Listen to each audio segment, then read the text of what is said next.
Chanda chema huvikwa pete. Historia imeandikwa katika sekta za utamaduni, sanaa na michezo katika kipindi kifupi cha miaka 4 ya uongozi wake. Utamaduni wetu umepata nguvu mpya.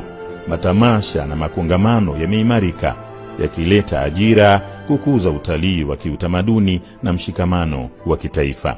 Kwa mara ya kwanza tangu kuanzishwa kwake mwaka 1957, mashindano ya mpira wa miguu kwa mataifa ya Afrika AFCON mwaka 2027 yatafanyika Tanzania kwa kushirikiana na nchi za Kenya na Uganda.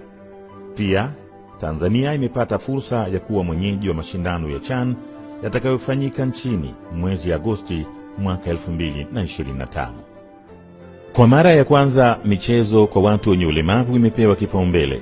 Tembo Warriors wameipa Tanzania heshima kimataifa, huku Serengeti Girls wakifanya historia kwenye kombe la dunia. Serikali imeanzisha mfuko wa maendeleo ya michezo kusaidia timu za taifa kushiriki mashindano ya kimataifa, kukuza vipaji, kuboresha miundombinu, kulipa mshahara wa kocha wa Taifa Stars na kuwajengea uwezo viongozi wa michezo.